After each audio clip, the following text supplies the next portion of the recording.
Good evening once again. We are live from Birmingham with Whiplash. And if the week so far has been any indication on what we're going to see tonight, it's going to be absolute chaos. I am Erwin. Max Radek's yet to join me due to his role in talent relations. Not sure if he's going to make it here before the night is through. Regardless, we have so much on the card here tonight. Starting things off, as has become a usual thing around here, with our Extreme Rules match, our ranking reshuffle. It has now found its way into the UK Championships. Of course, we still don't know where we stand with our Intercontinental Championship matchup come Riot this Sunday.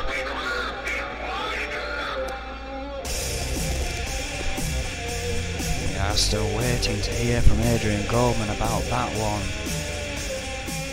Tonight, let's get it underway. And interestingly enough, we announced last night that the loser of the match there would go on to face Juan Gonzalez. Jerry Buckley lost that match, but with tonight's main event, which I will get to in a moment, being more important to Adrian Goldman and Los Luchadores, Juan Gonzalez has agreed to swap places with Kevin Cannon in the reshuffle.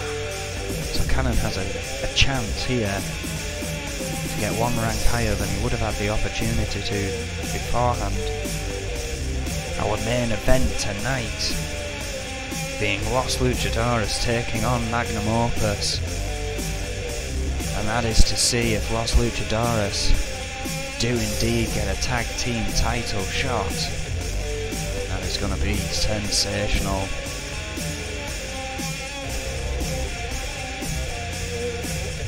We are about ready to kick things off here.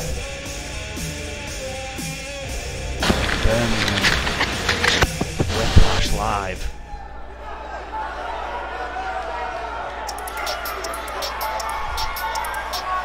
Here comes a man who has not been on a successful run as of late.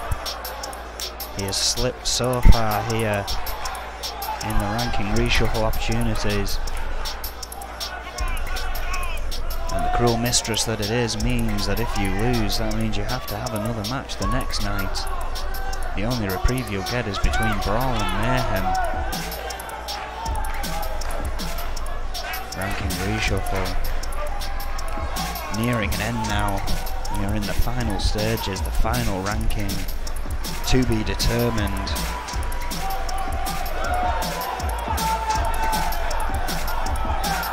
And I don't know what kind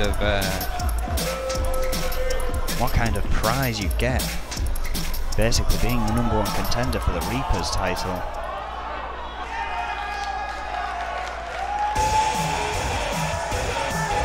Well, here comes his opponent, and again this may throw Jerry Buckley off some he was expecting to face Juan Gonzalez instead. Faces Kevin Cannon. Nonetheless, one not to take lightly. 5'7", 146 pounds from Allentown, Pennsylvania. Former European champion. One of the few while it was here in N.E.W. before it was retired. It now resides around Snake's Waist. Competed for an E.F.W. Jerry Buckley, of course, from Hollywood, California, 5'11", 220 pounds. Has the height and weight advantage, as most people do over Kevin Cannon. But don't let that fool you. His fighting spirit is strong enough. This match is underway. Jerry Buckley starting things off. Bulldog. A really strong headlock into a bulldog that caught Cannon off guard there. Snap suplex to follow up. Buckley clearly does not want to make the mistakes he's been making the past few nights. Starting this one off with a bang. Double underhook DDT. Goes for a pin very early. Only a 1. Big kick out from Kevin Cannon.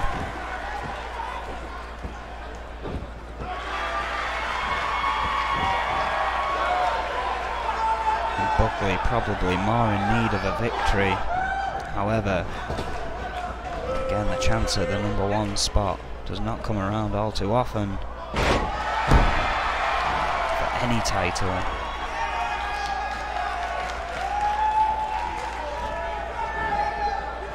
Oh, what a neck breaker. Kevin Cannon has been rocked here.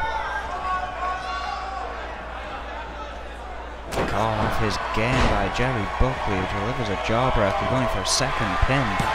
Cannon who had 0 offense so far.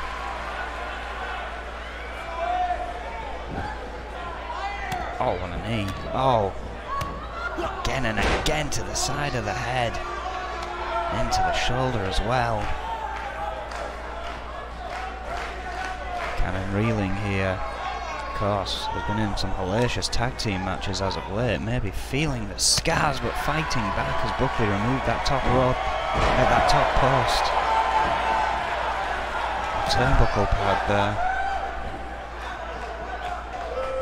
Cannon trying to get back in this one. Neckbreaker of his own.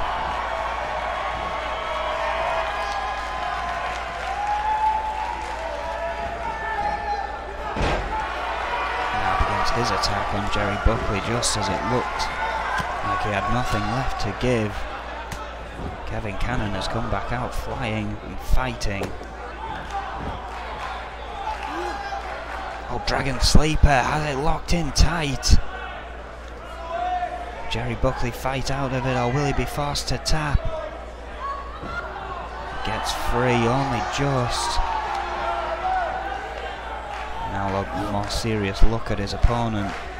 Trying to, I believe he was going for a Samoan drop, but Kevin Cannon managing to move around and get a reverse DDT there. Buckley on the apron, dazed. Cannon trying to get a bit of breath, and jawbreaker over the top rope. Rocks Jerry Buckley.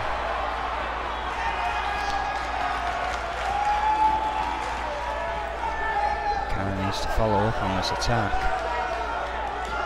Fails to do so. Jerry Buckley with an inverted atomic drop. An elbow to the face. Cannon is in trouble once again.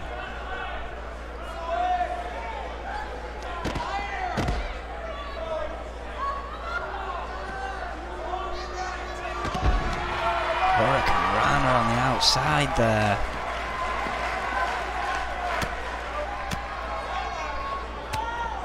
Elbows to the head to follow up.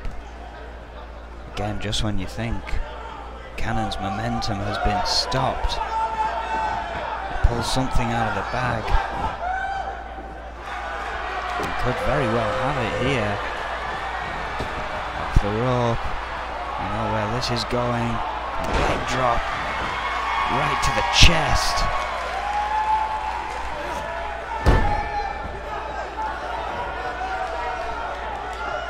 Does not think that's going to be enough to put Buckley down. What a kick! The karate kick from the corner. And surely that's it right there. No!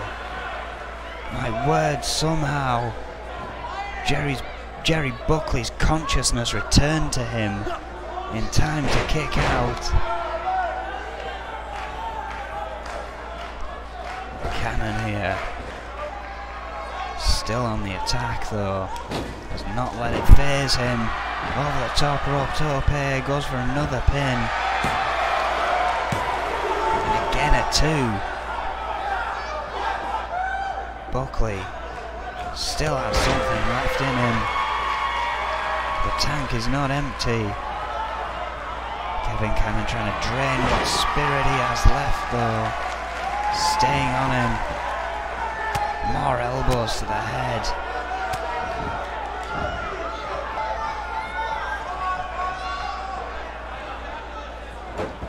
Oh, I'm going for a triangle armbar there. Buckley in a lot of pain. But does not tap. Cannon instead releasing the hold. Going for another leg drop. Succeeds. Buckley must not have much left, surely. Cannon trying to hype up this crowd. Prepares once again. Karate kick. Surely Jerry Buckley cannot get up after a second karate kick. He does not. Kevin Cannon has just become the UK #1 contender. Jerry Buckley must fight once again this week. He will now face Juan Gonzalez, who he was meant to face here tonight. Because, as I mentioned earlier, that main event changed things.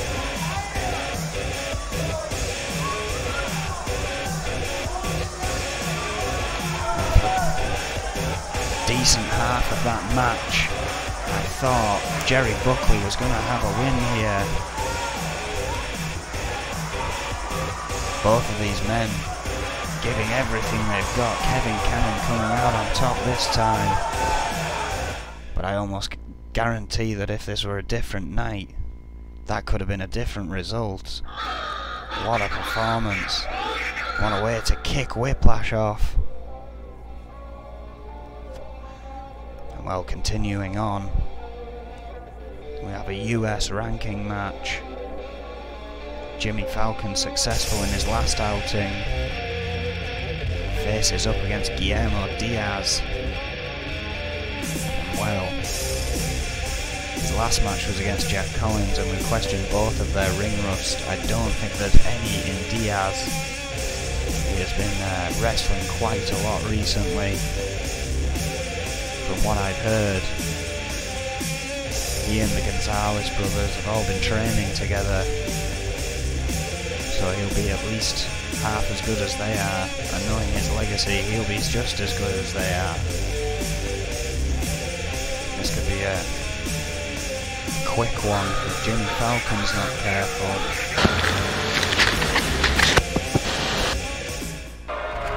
Oh, but wait a minute. Third time in recent memory, Nate is coming out here, and I can only bet is to talk about beating his brother in that Hell in a Cell match come Sunday. I don't know why he's so intent on spitting such bile on his brother.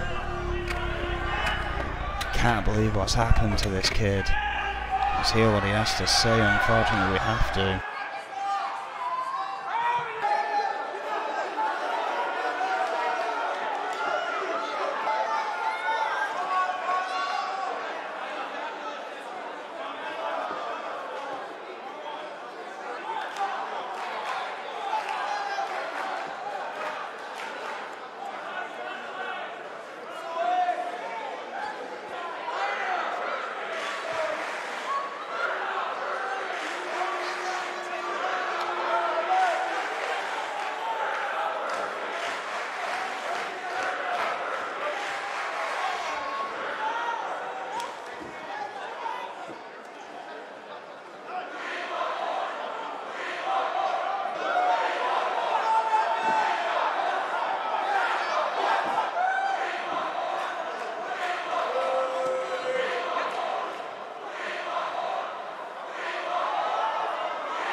Well, hang on a minute.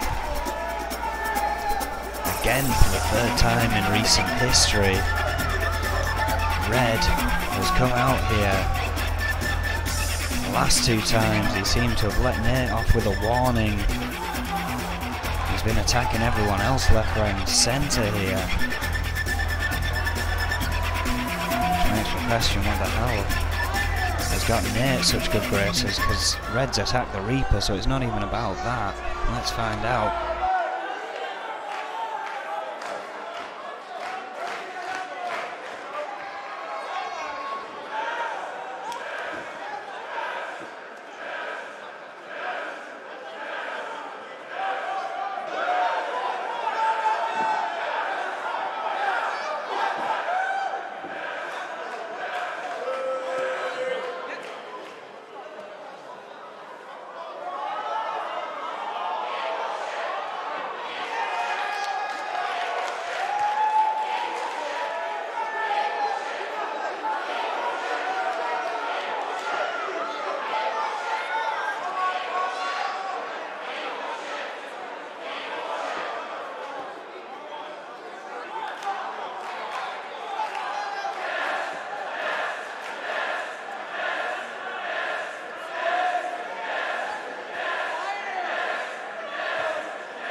Oh, well, hang on a second.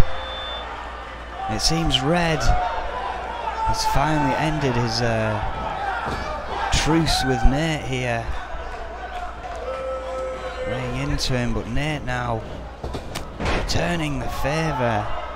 Red perhaps once again biting off more than he can chew in his chosen attack.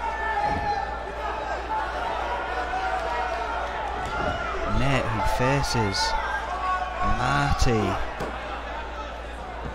at Riot 8 this Sunday, is just opening up on Red here. Perhaps sending a message to his brother.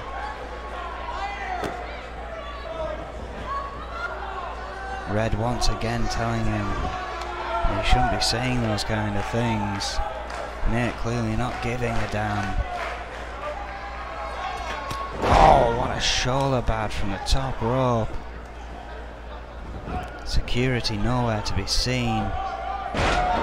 Again, Red's not even cleared to wrestle, and at this rate, he's not going to be for even longer now. He's even finally got his opportunity. And if I win at Riot 8, he gets a title shot against me. I don't even know where I stand on that. Oh, but Red now. Red now returning the attack to Nate. Going for the GBH headlock. Now going up to the top rope himself. We don't see that too often. Oh, what an elbow drop. Oh, and a clothesline. Finally, Shatopa getting in the ring. Trying to sort this out. Security are coming down the ramp, and once again, Red has cleared it over the barricade. My God. Well, as expected, it's chaos here in Birmingham. An unexpected promo there from Nate, turning into a brawl back and forth. A guy who is just wreaking havoc here. Someone who has sided with a demon. Well, if we are indeed returning to our scheduled programming, we are set to see this US rankings match. Jimmy Falcon taking on Guillermo Diaz in an Extreme Rules match.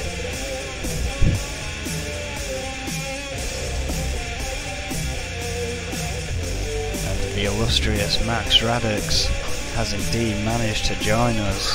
Yes, thank you, Owen. You were here a little bit earlier. I was pondering about staying backstage till the main event, but I finally got off the junction, famous in Birmingham, and I'm glad I'm here to see this one. Jimmy Falcon versus Guillermo Diaz. Should be an absolute cracker. The associate of Magnum Opus here, 5'9", 220 pounds from Miami, Florida. Jimmy Falcon in his Extreme Rules matchup, as have all the ranking matches. I've had the same stipulation, of course, so since that early controversy when the two men had that double count out, there's Extreme Rules ever since to give the men an equal playing field. Well, yeah, and of course now the US rankings are open again. That doesn't matter as much. However, yes, this has remained an Extreme Rules match. I'm guessing Adrian Gorman is keen to find someone else after that Warlord and Brad Morse match we're going to see on Sunday. That's going to be incredible. Every champion needs a challenger. Every fighter needs the next fight. Goldman planning for the future. Oh yeah, there's a lot of people wanting to prove themselves here in the N.E.W. These two, definitely amongst them. Well, Guillermo Diaz, we know what this man's capable of. I mean, he's been in a couple of absolute wrestling clinics himself. The one that springs immediately to mind, of course, is that epic submission match with the legendary Cowboy Roy. Yeah, the current Intercontinental Champion. Yeah, but of course more famous perhaps for his management of the 5-time tag team champions Los Luchadores Espanol, 5'9" and 230 pounds. Durango, Mexico, unquestionably the longest serving manager in N.E.W. today, Erwin. Well, again, you could call this the Battle of the Associates, of course. As long as Guillermo Diaz has been with Los Luchadores, he is not a member of Los Luchadores, he is their manager. Likewise, Jimmy Falcon is not a member of Magnum Opus. Snake merely owns his contract and he is therefore an associate of.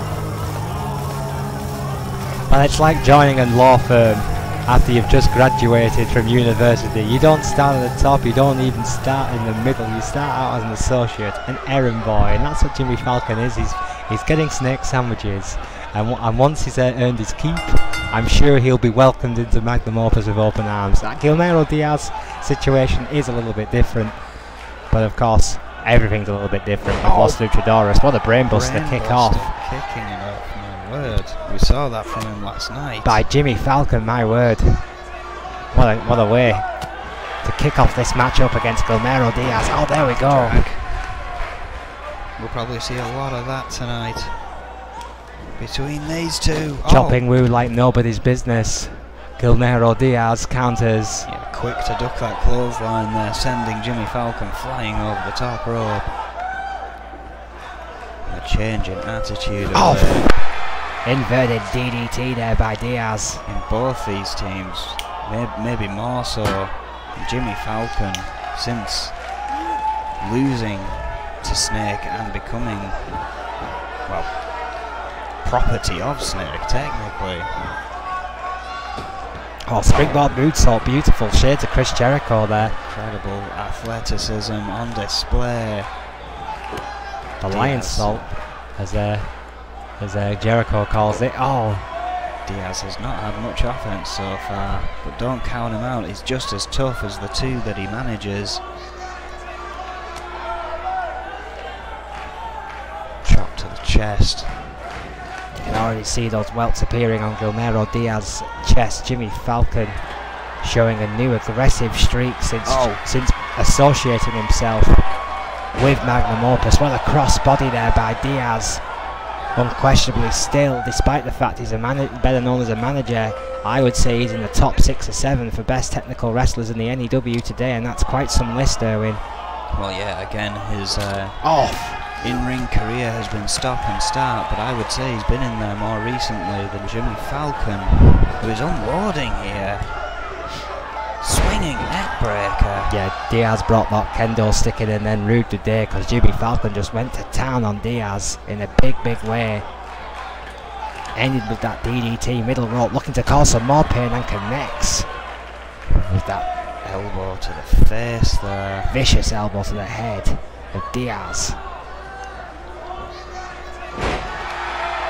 Another planning DDT by Falcon, who's looking to capitalise here. Going to the outside. Springboard. Oh, 450 splash. Incredible athleticism there by Jimmy Falcon. Yeah, clearly having the upper hand in this matchup so far. Imagine the athleticism required. Killer. That could be all. Breaker right there. That could be it right there. I only call it its Americanized name because I do not have a chance of pronouncing it correctly. Oshigoroshi. I'll get it right one day. Phenomenal move there. I've always said you should have learned Mandarin. Perhaps there's still time. Slam to the head there by Falcon, who arguably should have gone for a pin there. Wants to inflict some more damage on Diaz. Wants to make sure the job's done.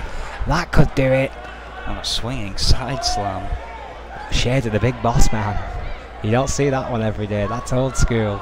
I'm sure you'll appreciate that one, Erwin. Oh yeah, always a fan of the boss man. Diaz could be about to serve hard time here. There we go. Forearm. Springboard forearm. Slightly phenomenal. 2. Yes, it's over. Jimmy Falcon. Jimmy Falcon. Big victory here tonight as he continues his climb in the US rankings. Well, it's pretty clear that Magnum Opus have a plan for Jimmy Falcon, and it's that United States Championship. I think, Erwin, and this is just an opinion, I don't know if this is true, I think Snake is watching Jimmy Falcon's progression very closely in this United States ranking matchup series, and I think if Falcon actually gets to a title opportunity... wait a minute! Wait a minute, it's Red! He's here again! Chitopa's getting the hell out of the way! Falcon still hasn't seen this crazy... Oh, there he has now! Definitely has now. That punch in the face will do it! And last time this happened, Falcon got the better of Red. Well, let's hope Falcon can do it again. This man needs to be stopped. This is the man who assaulted our boss, Adrian Goldman. This is the man who was chased out the building by security. And they were stopped by the fans. Falcon. Where a magnum opus damage. And again, Red is just causing mayhem. Stunner. He's got what he wants. Red alert. If I can win at Riot, he has what he wants, and yet we still see this. Red leaving a destroyed but triumphant Jimmy Falcon in the ring.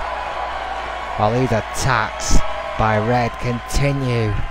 These unprovoked, uncalled for, unwarranted attacks.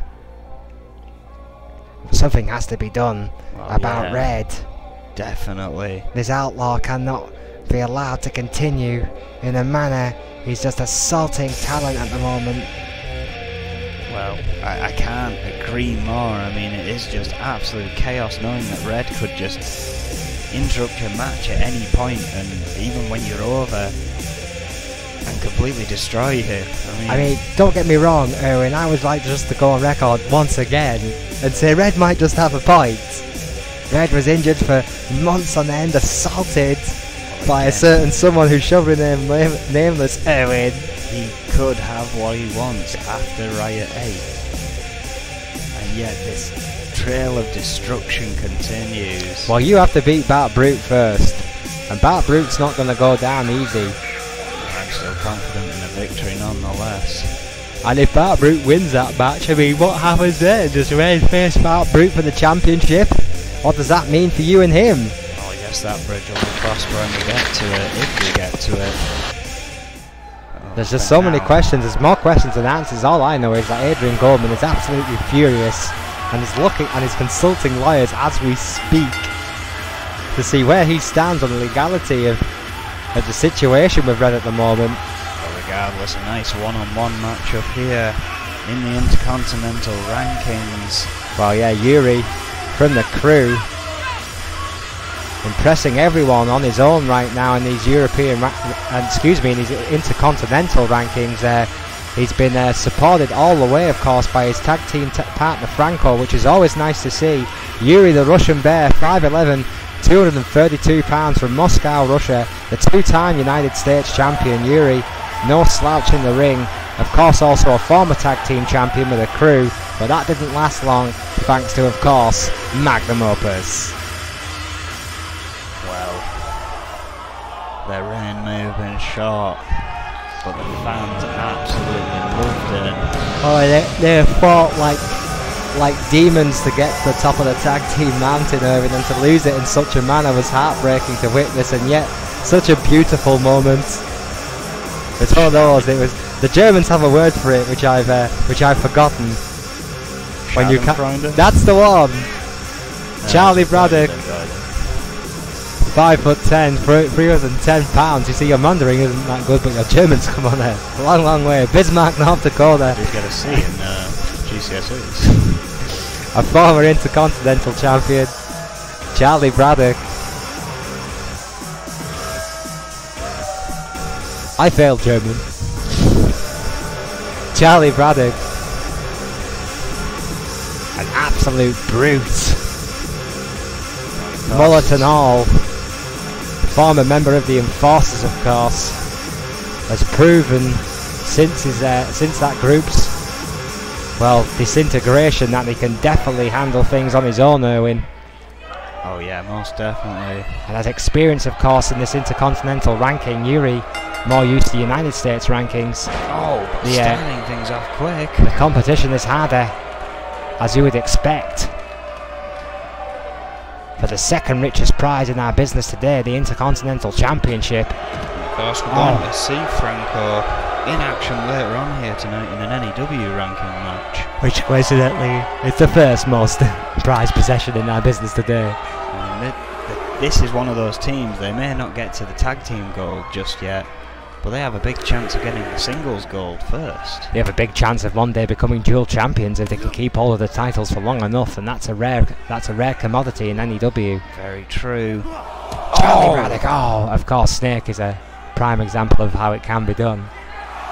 Braddock utilising that turnbuckle post there. Charlie Braddock. Count 6. 5'10", of pure attitude and aggression. Oh yeah, there's nothing pretty about what Charlie Braddock does in that ring. Every bit of it hurts though. Oh! Armbar takedown by Yuri. However, still just as painful. Oh, Yuri's a slugger. I mean, don't get me wrong, he's a technical master just like his tag team partner. It's one of the best things I like about the crew. They're both wrestling thoroughbreds. Tornado DDT by Charlie Braddock, but Yuri can brawl with the best of them when he has to. They don't call him the Russian Bear for nothing. Oh! Rib breaker there by Braddock, who's taking control here over the youngster Yuri, who's still such a young man, such a long way to go down his career. I mean, Yuri and Franco could one day both be world champions, Owen, in my opinion. Braddock now going for a pin. Oh! Franco, of course, gets that opportunity to get one step closer to that world championship later tonight. Cheering on his tag team partner Yuri, who's in trouble. Yeah, Adrian Goldman against Braddock to give Youngblood a bit of a break and go back to the bottom of the N.E.W. rankings. Franco with a huge opportunity tonight. That foot to his chest. Charlie Braddock just battling away with the bear here. Oh! Backbreaker. Tremendous backbreaker. I'm just choking the life out of Yuri, sorry. Franco watching on. Again, just trying to squeeze the life out of him, forcing all 310 pounds on him through his foot. Neck wrench by Braddock. Bit of a brain screw there as well. Just wearing out the temples and the neck at the same time. Yeah, Braddock now just systematically picking apart Yuri piece by piece, and we said this before, Owen, nothing pretty, but everything hurts, everything's effective, everything Braddock does has a reason. Torture rack, you see again, working that neck, working those ribs. Neck breaker. My word. Well, if that neck wasn't injured before, it certainly is now, Owen. And again you see Braddock going right back to it. Systematically. Cerebral in his approach is Charlie Braddock. Braddock growing ever confident with every successful move. Flying lariat with authority there by Braddock. Right across the sternum of Yuri. Into the corner again he goes. Oh! More trauma to the neck. I just being whipped into the turnbuckle. Again with that lariat, Owen. Yuri's neck must be on fire. Oh, what a counter. What a counter, what guts. Cashing a few checks. Braddock's own momentum against him there. Jesus, what a... Oh, what a knee! Well, a shoulder to the post and then a knee right to the heart, if he has one, of Charlie Braddock, and Yuri is fighting back. Well, yeah, he just turned the tide of this match instantly there. But you see how slow he walked across before unloading with that European uppercut in the corner. Charlie Braddock now finds himself in trouble. As Yuri... Yeah, Yuri now needs to flatten him. Needs to make this momentum count, but putting his own body on the line there. Oh yeah, I think he got a bit of pain in the neck again there. Well, not only that, but the ribs. I mean, the landing of that crossbody was not pretty, Owen. Braddock was already starting to get back up. His shoulder and Yuri's rib definitely connected. Cheering his tag team partner on now, who's going for the arm. Oh, the good old-fashioned arm lock. Moving back. You gotta love that by Yuri. Braddock tries to adjust. And there you see that technical base. Yuri going back to what he knows, the sheer power of Braddock, resisting the Russian there. What a match. Oh, wait, inverted pump handle. Oh, neck breaker. Inverted pump handle, neck breaker, right on, dropping Yuri right on the head. And again, going back to the neck, a shot. Let's face it, Charlie Braddock is 310 pounds, he is not a small man. Oh, Yuri. Inverted DDT again by Yuri. Can you imagine 310 pounds landing on your head? It's not going to be pretty. It's not going to be painless. Neither is that. 232 pounds flying through the air. Not even a 2. Not even a 2, Owen. Well, this is going to be how tough is Braddock? This has just stopped being a wrestling match right now. This has just turned into a fight. What a great fight, though, between the Bear and Braddock. It's like two bears fighting. It really is. Gut wrench suplex. Beautifully executed there by Yuri. Who's got the most left in the tank? Oh! European uppercut. 310 pounds like it was a paper bag. 2 now. But still only get to 2. I thought that was it. I thought that European uppercut had Braddock beat. Is it time for the Molotov? No. Figure 4, Owen. Going for the sharpshooter. No, I stand corrected. Yes, sharpshooter. Good call, sharpshooter. Locked in tight, Charlie Braddock. For a moment there. Choice. For a moment there, I thought Yuri was going to sit down and apply the figure 4, but changed his mind and went for that sharpshooter nonetheless. We should start calling it the Molotov sharpshooter, Owen. Oh yeah, of course. He has another move that he pulled out last night that he calls the Molotov. I thought he was setting up for that. Changed his mind. Pulled the legs of Braddock and locked in a tremendous sharpshooter. What a match. What a tremendous, tremendous match that was. Apologies for the sound issues on my microphone during that matchup. I got so excited there. They moved slightly and caused no end of problems. It does happen from time to time. What a match. Incredible match. I think the last time that happened to me was during the GBH Cowboy Roy Iron Man match here. Well, that was phenomenal in and of itself. Yeah, my God. I'm not sure I could take that again. Well, follow that, Alex Crom and Hannibal Jacobs, because they're coming up next, and Franco in our main event tonight. It is a triple threat, of course. Well, of course, we have the tag team match as well. Well, yeah, the first of our main events, excuse me. Triple threat Extreme Rules. That is going to be of course incredible. for the N.E.W. rankings as well, Erwin. Yes. So it's a very important triple threat. Yeah, they may be at the bottom, but that doesn't mean they couldn't find themselves at the top very, very soon. All three tremendous, tremendous athletes. Well, bearing in mind, of course, Hannibal Jacobs is a two-time N.E.W. champion. Well, yeah, already. I mean, he's been to that mountaintop.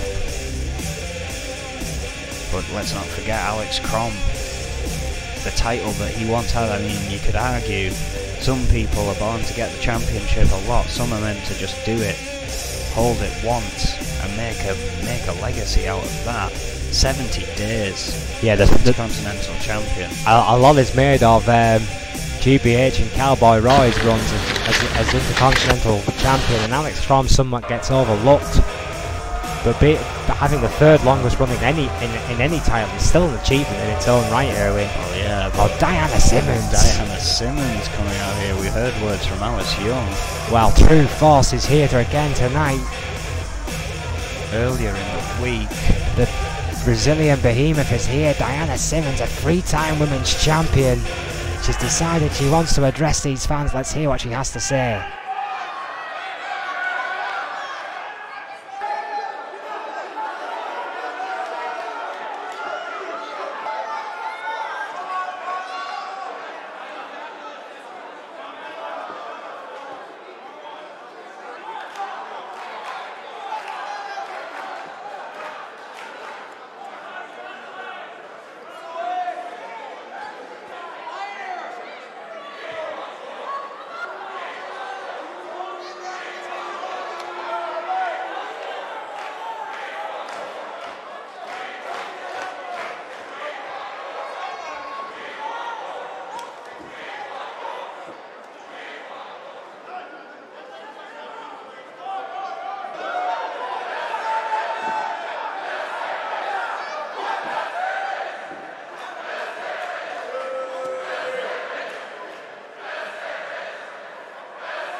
Well, Diana Simmons, with intentions on the Women's Championship once again. Yeah, trying to say how it's going to go this Sunday, that it's going to be the Outlaws that find themselves flying through tables, not True Force. Yeah, well, Diana Simmons, of course, 63 days as Women's Champion, wants to add to her gold collection with the tag team titles. The Women's Tag Team Championship is on the line at Ryan 8. Diana Simmons wants to be a part of that new legacy here in N.E.W, and who can blame her, Erwin? She's a 3-time women's champion. Could you imagine what a tag team title would do for that lady's CV? It would cement her as one of the best of all time, undoubtedly, unquestionably. Let's not forget that the first ever match for those women's tag team titles was True Force back when they were the Enforcers, taking on the Outlaws, and of so course you can bet they're dying for revenge. Of course they lost that match. Yes. The Outlaws were our first ever women's tag team champions. No one can ever take that away from them. No, they can't. They're also currently the only 2-time women's tag team champions, so True Force clearly very angry about all the hype the Outlaws have been surrounded with. Well, as effectively the Outlaws made history. They stole that moment of history away from Alice Young and Diana Simmons, two of the most decorated women in N.E.W history. And I keep using that word because it is history, Erwin, because it's such a new title. Every champion of that title right now is in effect making history. Well, it's a very good point, and to have that stolen away from you can be a hideous thing. Now they've got to try and beat records instead of make them. That's an interesting part of your career to get to. It brings a whole new dynamic. When you get used to winning, it becomes an obsession. And what will those women do to become champions? Well, the first of our 2 main events tonight, Alex Krom is here, 5'11", 260 pounds from Berlin, Germany. 70 days as IC champion is in a single run, it might be added, as you say, the third longest, as I said before, in N.E.W history, and my word, to be third behind legends, actual bona fide legends, and that word is used far too often in this business, but GBH and Cowboy Roy are legends of this business. To add to the legacy of Alex Krom, he was the second ever Intercontinental Champion, taking it away from Casey Judge. Of course, again, one of the most decorated men in N.E.W today. So Alex Krom, you may say he's only had that one title run, but it was a very important one here in N.E.W, and he hopes to go on better in the N.E.W rankings and become champion. And don't say it can't be done, because how many people saw Bart Brute winning the world title? Well, exactly. And one thing I've just realised, Franco was the third ever Intercontinental Champion. I did not realise the Battle of the Suplexes had been going on that long. And now Hannibal Jacobs finds himself in the middle of that. Well, Hannibal Jacobs is the wild card. Bear in mind, ladies and gentlemen, Bart Brute beat this man for the title that used to be his. It was his second run and it was a short one. 6'2", 355 pounds from the great wrestling army of Albuquerque, New Mexico. 2-time N.E.W World Heavyweight Champion, former TV champion, decorated, yes. Successful, yes. Unlucky, arguably, some would say, also yes, because Bart Brute got that title off Hannibal Jacobs just as he was starting to look comfortable as champion, Erwin. Oh yeah, Jacobs. 2 runs, still good runs, but not over the 50-day mark. Hannibal Jacobs knows that he didn't quite set himself on fire in that second run, though, Erwin, and I know that will bother Jacobs. I mean, this bizarre, otherworldly entrance that he loves to give these fans who I mean, look at the reaction it gets every single time. People love Hannibal Jacobs. It's an incredible entrance. How can you not like this? Well, Hannibal Jacobs is a tremendous athlete. He is very decorated. We've gone through that. It's well documented. But I do sometimes feel that this paraphernalia, if you will, just kind of makes him look like a bit of a joke, and he isn't a joke. He's a very serious competitor, and I think, in my personal opinion, Hannibal Jacobs should perhaps look at that, and then people would start taking him a little bit more seriously. Well, I asked him about this. A lot of it is it's due to heritage that he's picked up living all around the world as he was growing up. Of course, originally from New Mexico, and he's picked up a lot of warrior aesthetics as he has journeyed around the world, and that's what this appearance is all about. It's a very good point, Erwin.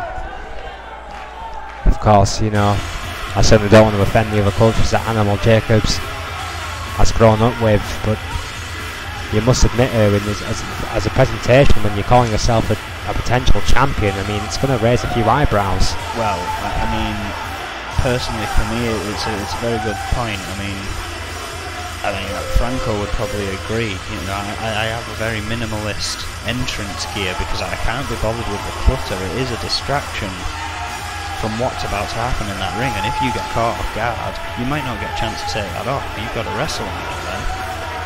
There you go. You see, well, there's an argument to be made for both sides. Of course, it is the fun of the show. Well, Animal Jacobs loves to give the fans a show. As well. Franco, however, although a pretty firm fan favourite, the member of the crew, the nephew, of course, of the Olympic gold medalist Kurt Angle. It has to be said, the crew have been overly concerned over the fans booed them or not. I think the fans just kind of recognise them for what they are, and that is just world-class athletes. 6 foot, 248 pounds, Beverly Hills, California, a former IC champion, former two-time TV champion, and of course a former tag team champion. Two very decorated individuals. Alice Crom, of course, a former IC champion himself. So all three of these men have been to some form of continues. My word, mounted before Franco.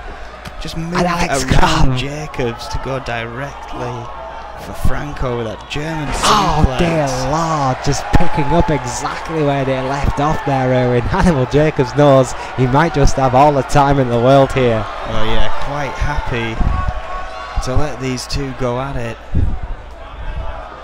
Oh, however, Crom now wrenching the arm of Hannibal Jacobs. Oh, breaks free with a headbutt, keeps hold of the hand. Oh yeah, there we go, locking up already. Oh, a knee to the gut. You know Crom will try and keep this. I mean, don't get me wrong, the man can slug with the best of them, but if he can keep it in a mat-based game, he will. Because that is Alex Crom's house. Well, that is where that man lives. Mat-based games, suplexes, and just sheer craziness is what we're about to see between these two. Yeah, well, Hannibal Jacobs recovers. Just basically get ready to put your flying boots on. I mean, I feel these two at some point in the future. Oof. Well, Hannibal Jacobs interjecting himself. I feel these two are going to have a match like Roy and GBH to settle this. Like I say, I didn't realise this battle had actually been going on as long as it has. Big lariat. And these two men now find themselves with an opportunity at the biggest gold in the business, the N.E.W. Championship.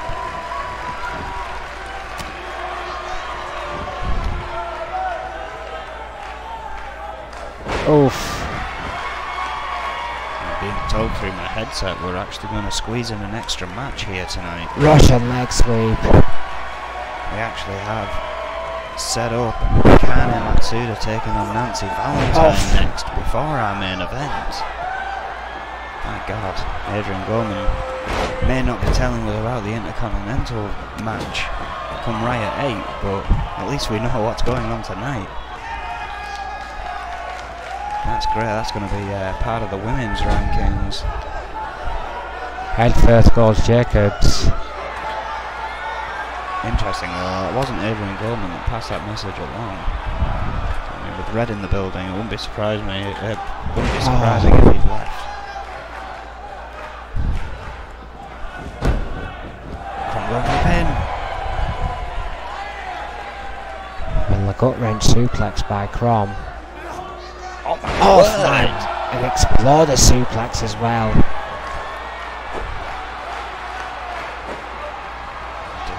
Glorton, but sees his work is not complete.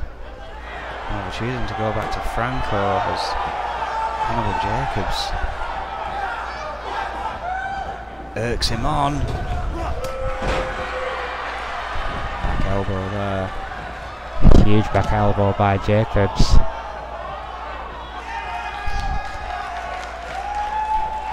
Now still dazed Franco. Maybe about to suffer at the hands of Hannibal Jacobs, who's going up top. Yeah, Jacobs with bad intentions. Oh my word! Crom trying to get back to his feet. Jacobs didn't see him, he broke up the pin. Jacobs clearly not happy about that. Thank you.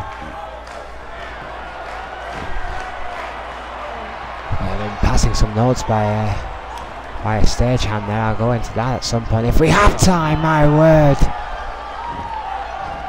Focus on this matchup. That's okay with the stagehand. My word. 355 pounds tonight he has just received. Oh my word, tornado DDT again by Franco. Getting to his feet. Mike Shatopper is made of steel, Owen. Let's not forget he was down for quite some time when Sonia Jackson hit him in the head. Well, perhaps Sonia Jackson hits harder. Perhaps. Oh, tables just come into play. Of course, this is Extreme Rules. Oh, dear God, what a shot there. Yuri just ramming the head of Crom right into the ring post. I think Jacobs is dead. Oh no, he is moving. This battle between Franco and Crom just exploding on the outside here. Oh, it's a guri. It's a guri there by Crom now getting back in the ring, but Jacobs there playing a few mind games, completely ignoring the suplex challenge by Crom and going right for Franco. It didn't end well the first time for Hannibal Jacobs, so perhaps that was a tactical choice, shall we say. Yeah, Crom not taking too kindly to that though. Oh, here we go. Look at the strength of Crom. Oh my Lord, what a standing Uramagi by Alex Crom. Now scoops up Franco, but Franco is ready. He just can't stop suplexing Owen. Franco needs to do something. Well, he's about to. Ow! German suplex of his own. Crom goes rolling to the outside. Ich bin Berlining on all of that. Russian leg sweep. Hannibal Jacobs now could be in big trouble. Another German. Oh, holding on. And he usually does it in threes. Well, shades of the controversial Ravid Wolverine, Chris Benoit, the triple German suplex there. Franco going for a pin. 2. Oh, and Alex Crom cannot get back in time. Oh, Dynamite Kid, of course. Franco.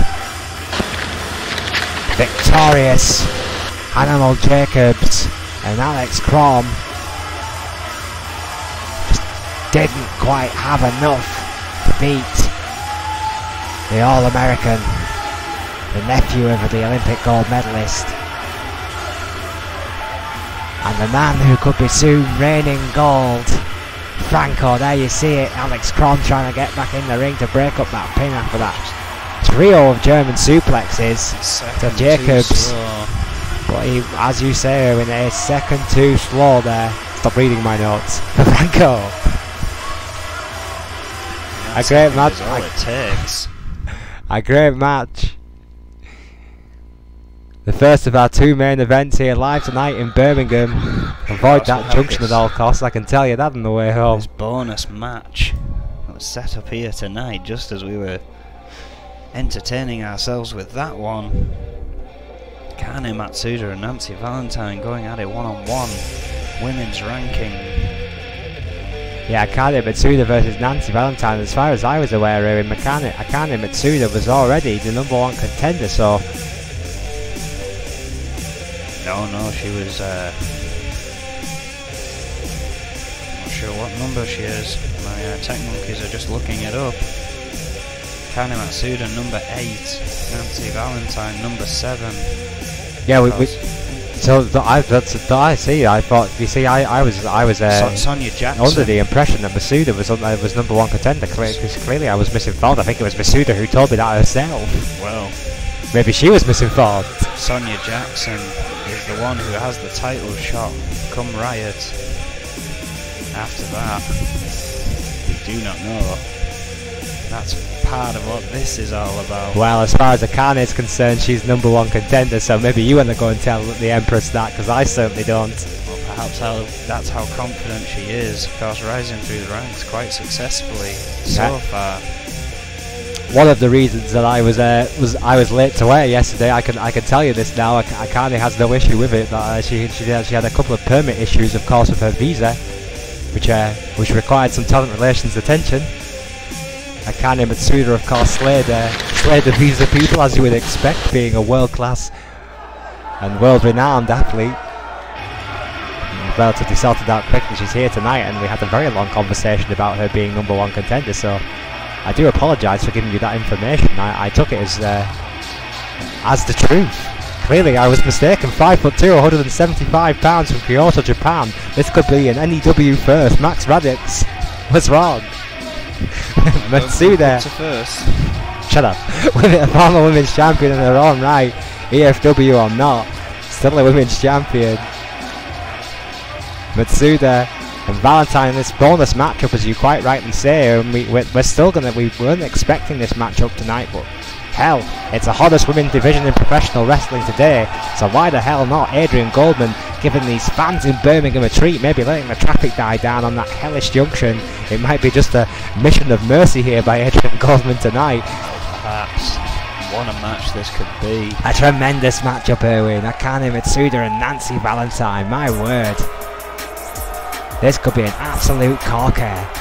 Nancy Valentine, 5'2", 109 pounds from Long Island, New York, of course, right there with her tag team partner, the first dual champion ever in N.E.W. history, Foxy Valentine. Well, yeah, again, a huge, well, the first woman's dual champion, historic accolade that no one else will be able to claim, at least for now. Well, that's dual championship in the women's division is kind of off limits as far as Adrian Goldman's concerned.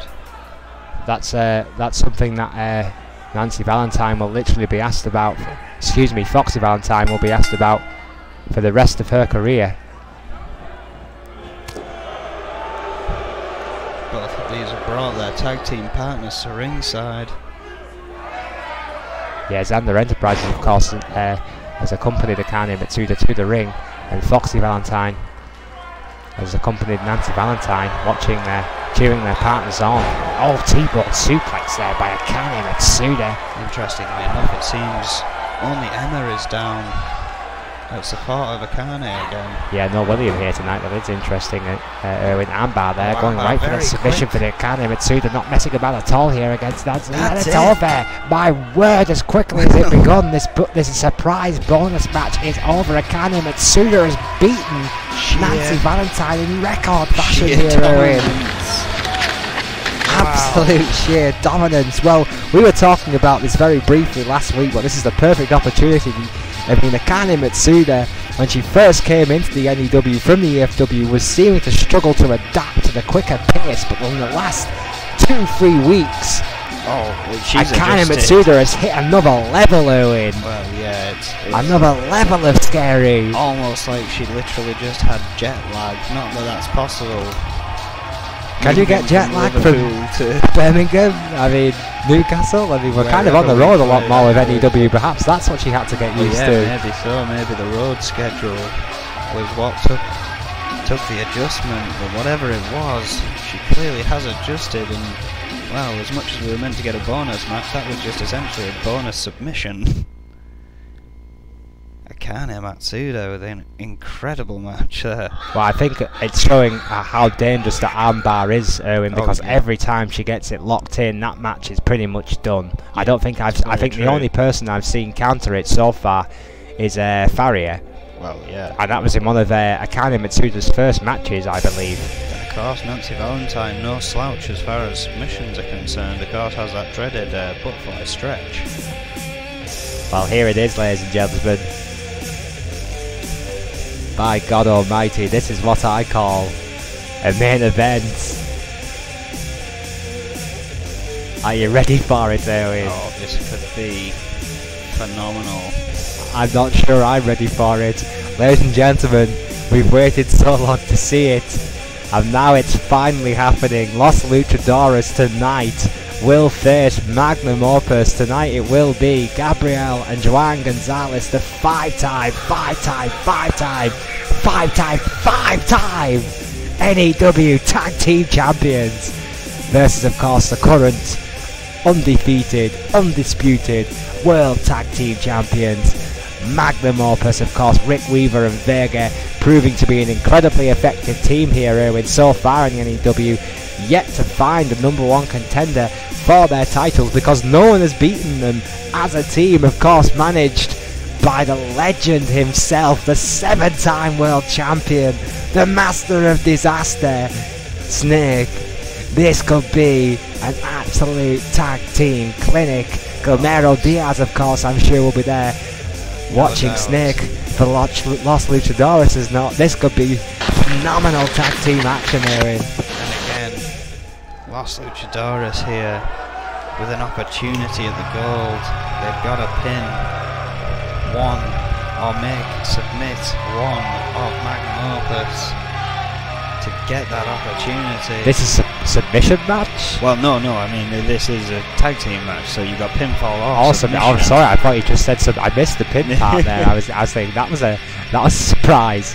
You never know with Adrian Goldberg. Anything can happen in the N.E.W. I say it practically every show we do, because something always crazy happens. We only found out last night that the women's tag team match is a table elimination match. We literally just had a match we knew nothing about mere moments ago. Yeah, exactly. This is the kind of stuff we have to deal with here in N.E.W. I mean, kind of working conditions of it. Anyway, Guillermo Diaz is here. Yes, Guillermo Diaz is indeed here, but Gabriel Gonzalez and Joan Gonzalez standing respectively at 5'6" apiece. Gabriel 240, Joan 220. Both the brothers, of course, from Chihuahua, Mexico. The 5-time tag team champions, and of course their longest run, I believe, consecutively, Erwin, was 96 days. But get this, in all 5 of their reigns, they have held those belts for 330 days in total. They're keen to make that a full year. I mean, that's just insane. It is absolutely incredible. Magnum Opus, however, will not be intimidated by statistics. You want statistics? I'll give you goddamn statistics. Rick Weaver and Vega. Rick Weaver, of course, is 5'10", 245 pounds, and Vega is 7'4", 640 pounds. Vega, of course, having record-breaking runs in so many divisions. Oh yeah, the first ever N.E.W champion, the first ever US champion. I believe the first ever TV champion as well. He was dominated. Now one half the tag team champions in Vega's first ever tag team. Rick Weaver from New York. Vega's well, he's just from every man's nightmare, let's be honest. And of course Snake there as well. Let's not forget about Snake. 7 world titles, and he's also currently a dual champion in EFW. Jimmy Falcon seems to have got the night off after his match. Don't see him down here tonight. It's a shame Snake didn't bring both his titles with him. Is that the world title or the European title? That's the world title right there. Hasn't bothered with the European title. Interesting. I wonder if he's using that as a paperweight somewhere. It's that insignificant to Magnum Opus. Look at all the gold. Probably got a cup of coffee on it as we speak.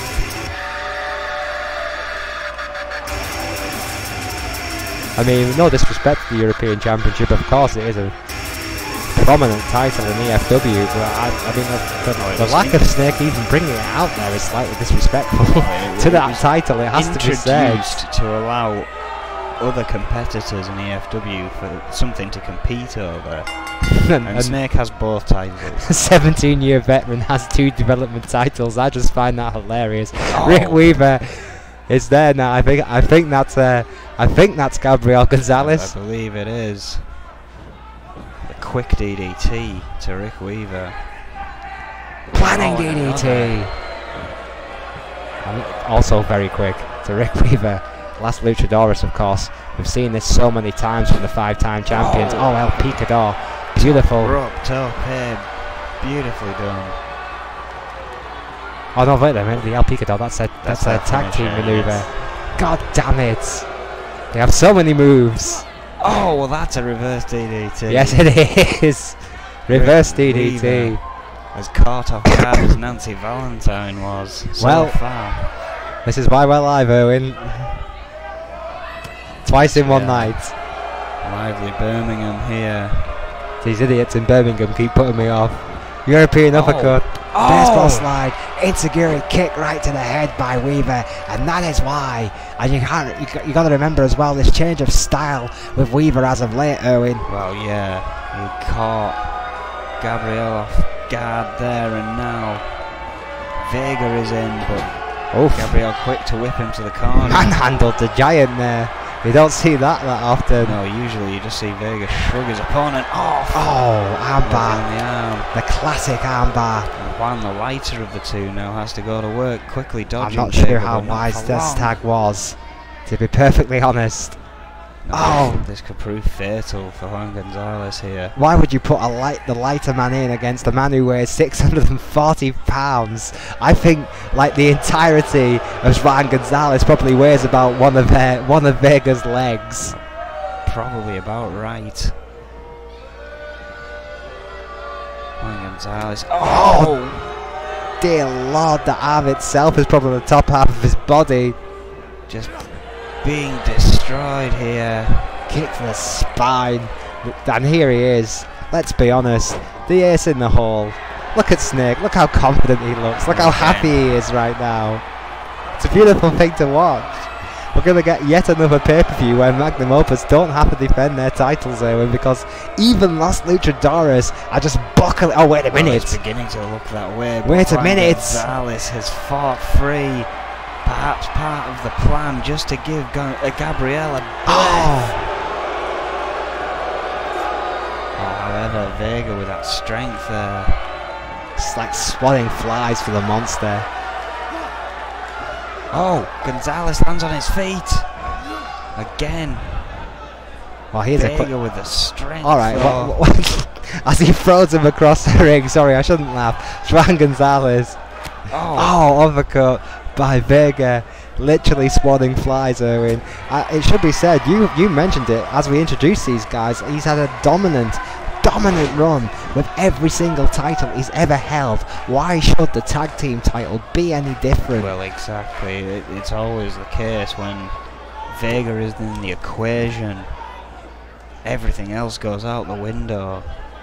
Even if you somehow pick up a victory against this guy, it's never a good story. Gabriel Gonzalez is in deep trouble. Why is Juan Gonzalez still on the apron? He needs to get himself in there. Oh no!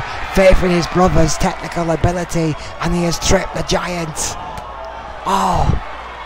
Shot to the back. Well, this is why the five-time tag team champions, they have that trust in each other.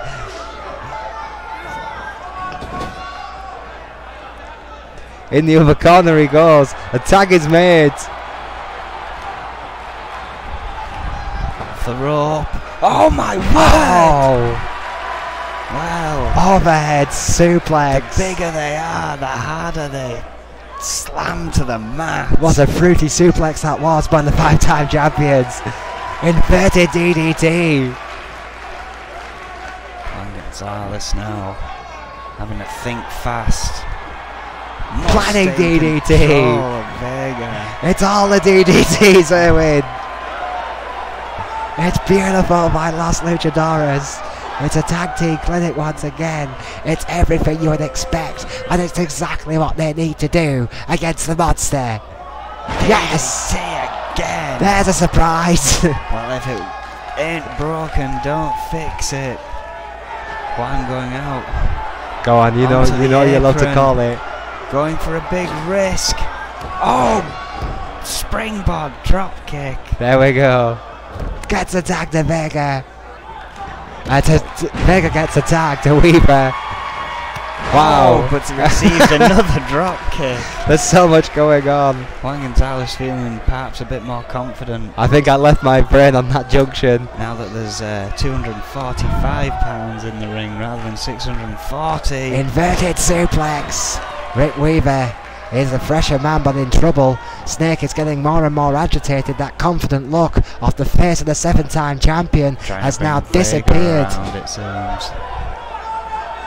Does the EFW Championship mean that Snake is an 8-time world champion? I don't think it counts in that sense. Torture Rack, why doesn't it count? It was a different company. Oh! Kick to the rib. Gonzalez makes a tag as Rick Weaver was busy celebrating, but comes in with a tornado DDT. How many DDTs have we seen in this matchup, Erwin? I've lost count. It's the battle of the DDTs. Well, yeah, we had the battle of the suplexes. Now we've got the battle of the DDTs going on. I want to see Vega do a DDT. I think that could put a luchador's head through the mat. Rick Weaver, big body splash, going for a pin. Oh, this new so MMA-like style, over. This high-impact kick-like style, suplex technical-based style, has really suited Rick Weaver, Erwin. He's changed it up a lot, and it's helped him no end, in my opinion. Oh yeah, I believe he's been taking notes from Snake by the looks of it. A bit more of a solid style, a bit less risky. Yeah, the showboating is gone by Weaver. He's all business, and he's all the better for it. This is very early Snake style now, in my opinion. Well, Gonzalez still managing to fight free, which gives him the time to tag. Wait, did he tag? No, Juan was getting Maybe he was position, waiting. Oh, changed his mind. That was a veteran manoeuvre there by Juan, just getting Weaver back into his own corner, waiting for him to come to him. I think Snake was trying to get Weaver's attention to not go over there, and I don't think Weaver heard him. Oh, There's a rookie mistake there by the youngster Weaver. Snap suplex. Hold on. Oh, wait a minute. Yes, here it is. 2. The move I love to call. Shades of the late great Eddie Guerrero, the Three Amigos. What a move. Arriba. The triple suplex, but Snake trying to call out Gabriel Gonzalez here. Rick Weaver slowly, sneakily crawling back to his corner. Gonzalez has seen Snake him. would be proud, Erwin. Oh, wait. Oh, yes. Elbow. Knee. Kick. Beautiful sequence. Exactly what they needed to do. Hang on a second. Nice and dirty. What the hell's Vega doing? Vega told him to finish it. Vega says Weaver should do the job. Meanwhile, Juan Gonzalez has got in the ring. What the hell am I just saying? 3 drop kicks. This is tough love. Snake shook his head. He's agreeing with what Vega just did. Vega back on the apron now after the match has turned sour for them. Oh my God! Fourth Amigo. What have Snake and Vega done? This could have been the purest tactical decision. Horribly. 6th Amigo. A bit of tough love on Rick Weaver's backfired horribly for Magnum Opus. Get in there, Vega. Do something. Oh yeah, Vega could definitely be needed shortly. Juan Gonzalez on a roll here. Oh wait. Oh come on, no, this is not right. This is not. Yes. Weaver. Yes. Sending Gonzalez to the outside. Make a tag for God's sake, Rick. Stay there, you big ugly bastard. Yeah, Diaz picking up Juan. Yes! Tag is made. Still allowed. Vega's in, thank God. Oh, it's all going to be okay now. Could you imagine a night in N.E.W. without a Magnum Opus after party? Shot! What a punch. Gabriel back on the apron as well now. Rick Weaver looking a bit worse for Gut wrench suplex there by Vega. Big kick to the spine. Wait. Gonzalez with an uppercut. Underhook suplex. Oh, drop kick to the knee. Uppercut, excuse me. Really did leave your brain back on that junction. I really did. Oh, wait. Oh, wait. Oh, no. They're pointing for it. Come on. Surely they can. Surely not. My word, this could be the biggest word. we've ever seen. My word, Oh, that but was Snake- amazing. That was Snake actually, yes. distracting Shatoka. Yes. It could have been. Oh, that was all even more there. amazing. What a veteran-like maneuver. Perfect distraction. Oh, Gabriel back in. Oh my word, the strength. That is not Gonzalez possible. Buster. How A is that traditional one. possible? Hung Vega up on the bottom rope. Oh, come on. That Come could on. be it. Shatopa. No. Yes. Vega I believe Vega was touching the ropes. fights through. I believe Vega's head was under the rope anyway. That was an illegal count. Snake was furious. Sarcastically clapping Shatopa there. Weaver, interestingly, choosing not to go in. However, moves himself over as too late. Well, maybe Senton. Maybe Vega remembers. Maybe Weaver remembers Vega not wanting to tag in earlier on. Oh yeah, that could turn sour fast if they don't keep the head in the game. Oh, we're Jawbreaker there. Because the Gonzalez brothers. Oh, drop kick. What a drop kick! Using the height of Vega against him, taking that skyscraper of a man down. Anything that takes that man down is a bonus. Anything that keeps him down is a miracle. Vega's a beast. He's an absolute beast. This ain't one over till it's over. Rick Weaver really needs to get quicker at that. Yeah, that's the second time he's again. missed. He's not exactly trying hard to get in there right now. It has to be said, Rick Weaver. Perhaps a bit demotivated. Maybe he's letting Vega now do the work. Snake doesn't seem overly concerned right now. Perhaps Vega isn't getting beat. He's just getting angry. Oh, well, that drop kick to the knee took him out that time. Yeah, that definitely took the big man down. Vega is hurting here. In all seriousness, Gabriel Gonzalez has done a great job here in just immobilizing the giant. Oh, hang on. Oh, wait a minute. Chop to the chest. That could change everything. That's like getting hit by a shoveler with bear hug. Bear hug. I don't think Gabriel Juan realises what's going on. It's on the over. outside. It is over. Bye-bye. Well, he can't exactly call for help. And a chair slid in the ring. Dear Snake just finish him. Basically telling Vega to finish the job. And once again, Los Luchadores. Even Los Luchadores can't get it done, should I say. And that means once again that Magnum Opus will not have a challenger, Erwin, for the tag team titles. The search continues. The party will be magnificent. And Los Luchadores have just been beaten. Surely this now proves. Surely this is it beyond a shadow of a doubt. Magnum Opus reigns supreme in the tag team division. Take that for a Whiplash. To look like Magnum Opus will have those titles for quite some time. There he is, the mastermind. And there they are. Is this the future picture of N.E.W? I certainly hope The not. past, the present, the future. Magnum Opus are here to stay.